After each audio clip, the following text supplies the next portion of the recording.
Jean-François Greffier. Obviously, I'm from France. I'm from Rennes. I like software craft testing, and I am a Playwright ambassador.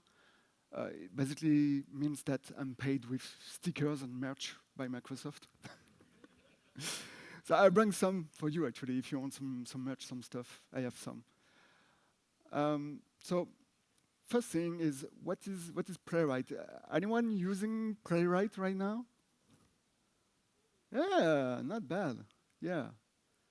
Ever heard of it? If you're not using it? Okay. Well, that's much better than last year when I made my first talk about Playwright. So Playwright, it's open source, but it's mainly maintained and sponsored by Microsoft. It's rather new. It was created in 2020, but it's heritated from Puppeteer. The story behind is that some people that were working on Puppeteer at Google left to create Playwright. So Puppeteer, it's an automation tool, where Playwright, it's more a testing tool. So you can make automation, but it's really made towards testing, and testing not only Chrome and Chromium, but also Firefox and WebKit. And it's maintained by a small but very capable team. Those people, they're really experienced. They worked on the Puppeteer for some of them, or on the Chrome DevTools.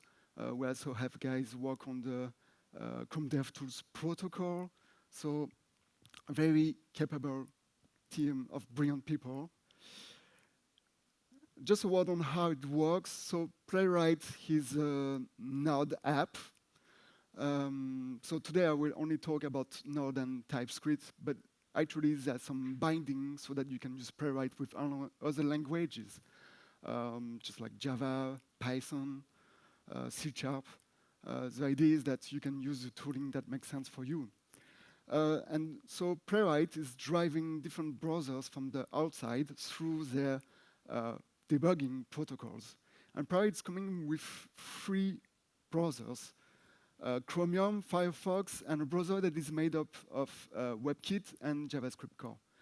The idea behind this browser is that to have Safari, you need macOS. To have macOS, you need a Mac. Not everyone is using a Mac, and UCI is probably not using a Mac. So to have something that is very close, we have a browser that's made with the open source bricks that are behind Safari, so WebKit for the rendering and JavaScript core. But today I'm talking about component testing. So I'll let a few seconds for you to read that test, and hopefully you should be quite familiar with the syntax. This is because the test framework that comes with Playwright, which is Playwright test, looks like very much Jest or vtest.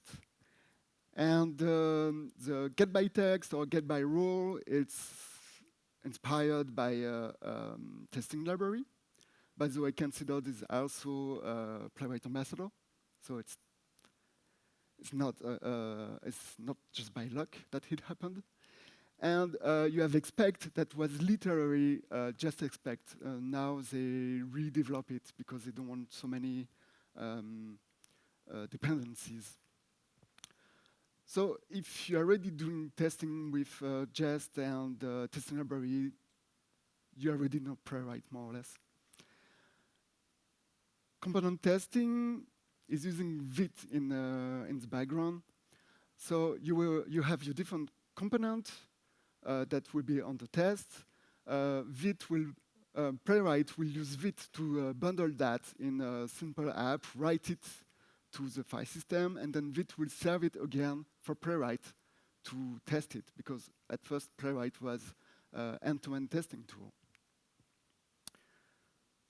So, features. Instead of making a list of features, I found that I should show you. So, hope everything goes well.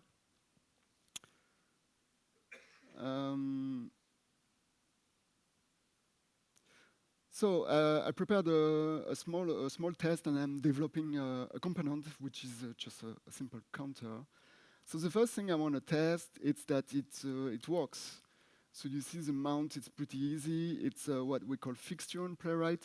So you mount it, and then you have your component, which is mount result. So you can do some stuff like reload stuff and all, but actually it's a locator behind. So it means that you can do your normal Playwright stuff behind.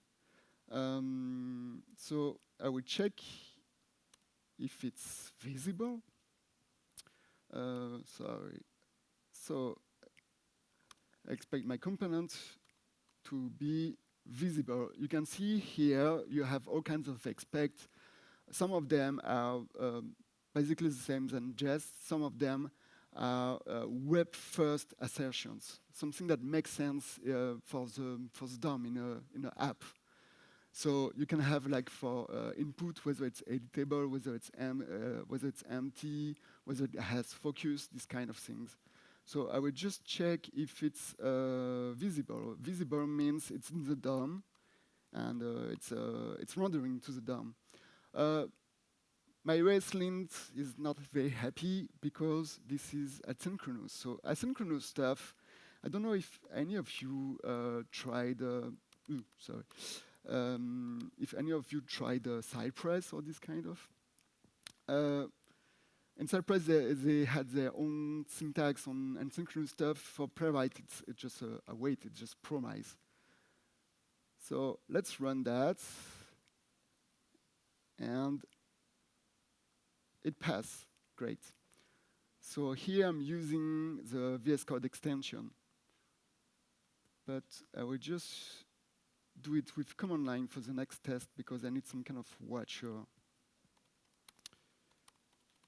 Here we go. So I have some other tests, so it will test everything. OK. And I save. OK, the watcher works. By the way, I wanna see my browser. I wanna see my components. So, oops. Yeah. OK. So I have my component. I started working on it a bit on it, but obviously it's not doing much. So next thing I want to develop, it's to increment, right?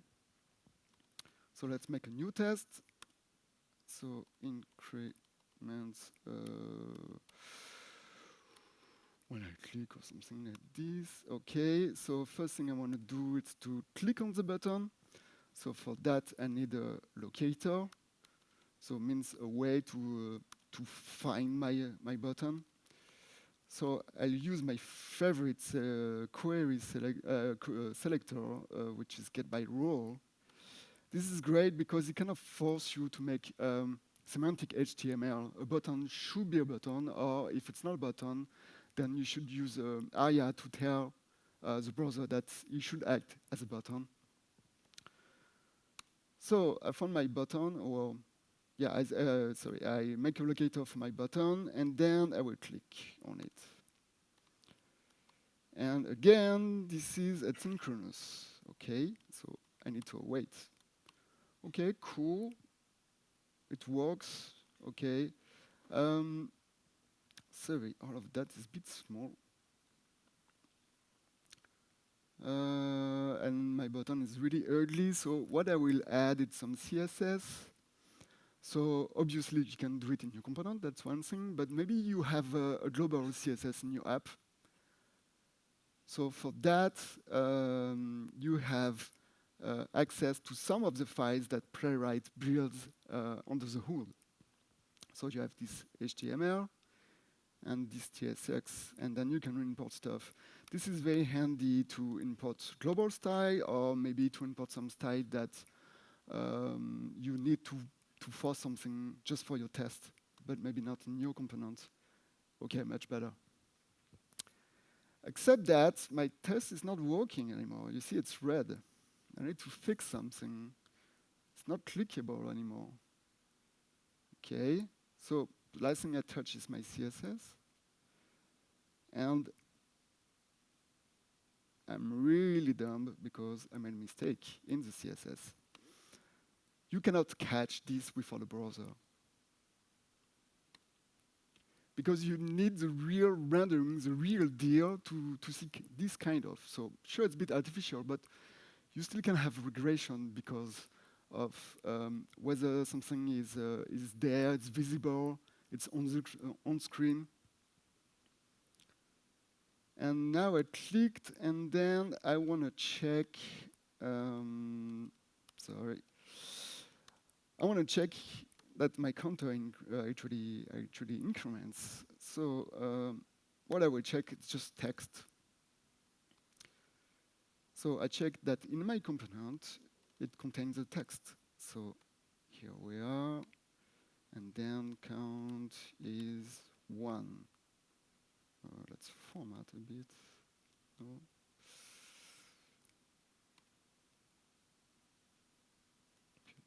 Whatever. Okay, and it fails because I didn't implement it yet.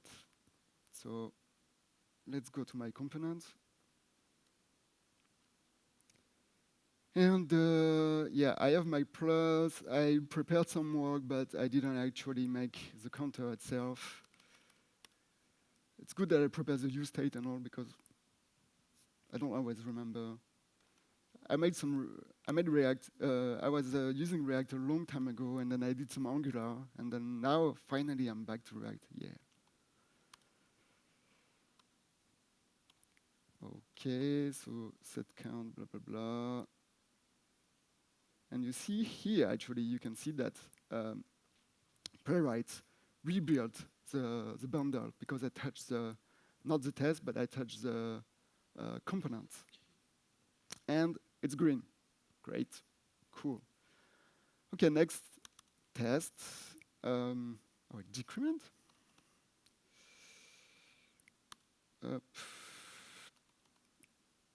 Okay, so obviously I need to click on some button and check the count. So should be -1. And yeah, okay, but I need another button and I need to specify what's the button. For that, I will not only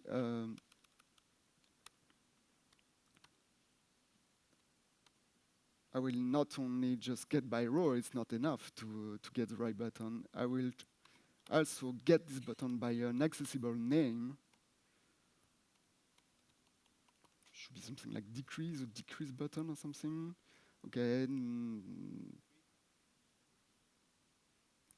Sorry?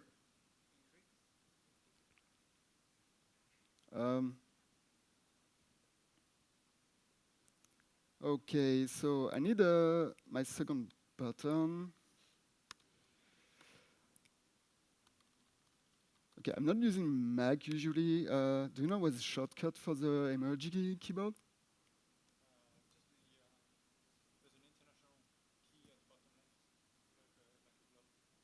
Bottom left? Yeah? Oh, great. Perfect. Thank you. Okay. And yeah, I should change the label probably because yeah, everything's red. Actually, 2 of my tests are red. The increment one is broken as well. Why is that?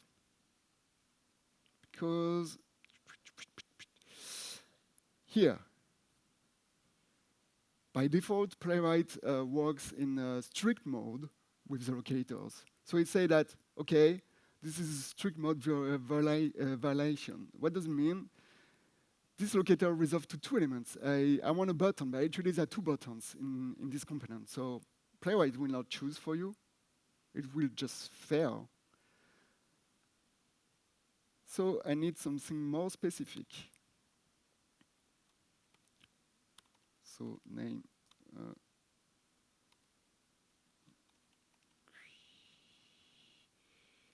Increase. And I probably need to change this as well. Oh yeah. Okay, how is it? Blah blah blah blah blah. Okay, I can click on my element. The first test for the plus is working, but the count is not -1. Yeah, because I didn't implement it. So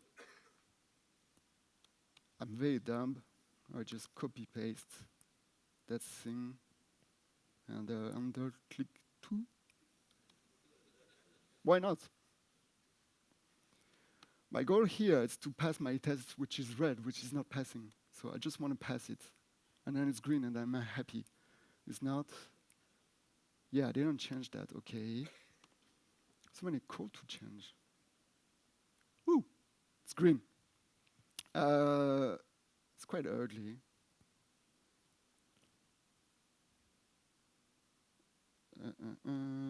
Sorry, my shortcuts.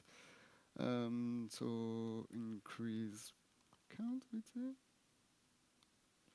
Now I can refactor because I know that my test is passing and everything's fine. And whatever I'm doing, it's safe as long as the test passes, right?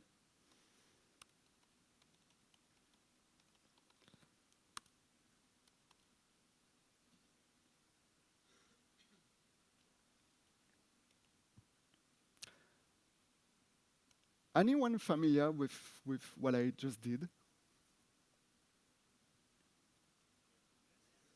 Looks like TDD, kind of. Yeah. Oh my God, I'm late. So I've shown you web-first assertions, means assertions that make sense in the DOM. Locators, so I just show you my favorite one, which is testing library one. Auto-waiting means that what should be asynchronous is asynchronous. And we have debugging and trace viewer, but I will probably cut on trace viewer. I will just show you really quickly what it is. Because the thing is that when your app is not working, it's probably in the CI. It's not always on your machine. It works on my machine, but not on CI. So what you have with end-to-end and also with component testing is that you can have a trace. Trace is like a time lapse. So you have, I have some network issue. You should display something. So you will have all of the steps of your test with here a screenshot and also actually a DOM snapshot. But I'm already running out of time. So I've shown you some nice stuff. As you can see, I can use Playwright component testing as a workbench. It's nice, but to be honest, there are some drawbacks, some stuff that are not so nice. The first thing is that this feature, component testing, is still experimental. It's been experimental since a while, since at least 2 years or something. The API is not changing much, but it can. The documentation is lacking, so we probably need some effort to have something better, but it's also linked with the fact that it's experimental. And to my liking, is not quite fast enough for TDD. It's not as fast as VTest, that's for sure. It will never be. But yeah, it's not as fast as it can because of the way they do the bundling. I wanted to talk about the alternatives very quickly. If you don't use Playwright, or maybe the other way around, if you're already using Cypress, you should probably use the Cypress component testing. It's really nice. It's kind of similar. If you're not already using Cypress, then you should check for other alternatives probably. Same with Storybook. Storybook is great because Storybook allows you to isolate your components. Then they're quite easy to test. So either by using their own testing solution, by the way, it's Playwright behind the scene, or by plugging your favorite end-to-end testing solution, like Cypress or Playwright or whatever. So yeah, Playwright component testing, as you've seen, it's packed with features. I didn't have time to show you in more detail the trace viewer, but it's really a game changer. You should try it by yourself. It's not perfect. It's yeah, it's still rough and it's experimental, and maybe in some case with mocking you will have some stuff that you will miss. But I think it's a great workbench because it can help you to isolate your component and have your test, your code, and the rendering all at the same time. I didn't show you, but actually I was running the test with Chromium, but you can run the test with all three browsers all together. And then you can see the rendering right away. And since you have the browsers, you can also inspect what's happening in the browser. So it's really cool, and hope I convinced you to try it out. Thank you.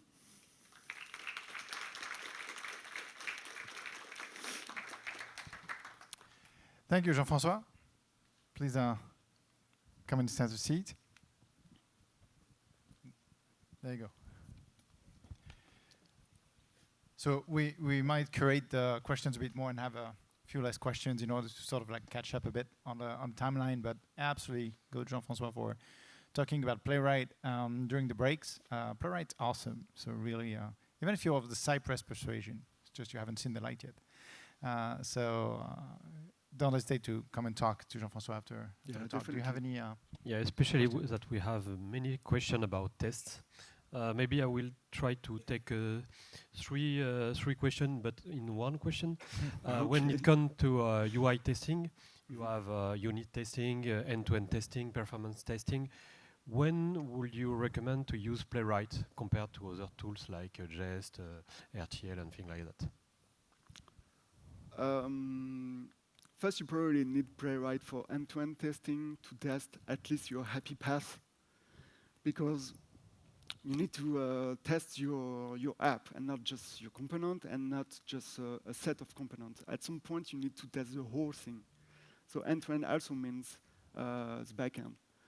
So for happy path, for example, if you are doing an e-commerce website or something, you need to check that your client can actually check out and buy stuff. Otherwise, you don't have business, right? Yeah, you want to test the entire story. Yeah, that's for sure. For component testing, it's a bit more complicated because when do you want to test components with rendering? Then it depends on. I guess you can do it when your components are reused several times, and even better if you have a design system, you should test it, and you should probably make your image snapshot and this kind of. Yeah. And also, if your component uses like some web APIs that stuff like HappyDOM or JSDOM do not support, and you have to be in a browser anyway. Yeah, exactly. Some stuff are not possible with a virtual DOM. Just like I wanted to show, I know it's a bit artificial, but I wanted to show with my button that doesn't CSS work impact. that the CSS have in Python the functionalities. Another question a lot of questions. You have to pick. Well, it's on you, so people can pester you about not having picked the questions. Yeah.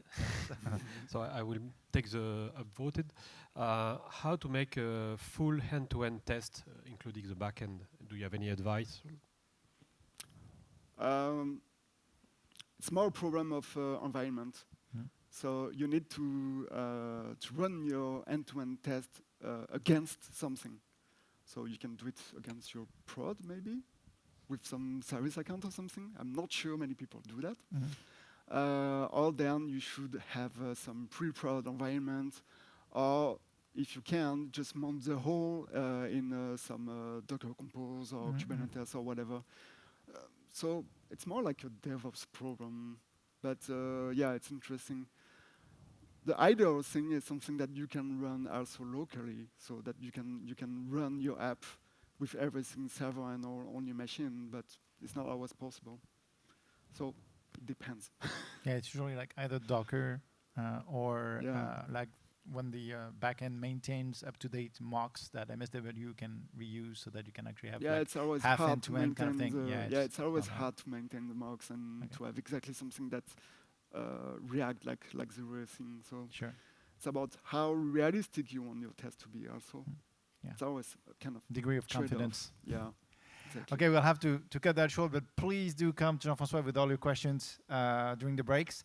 Thank you very much, Jean-François. Thank you. Thank you.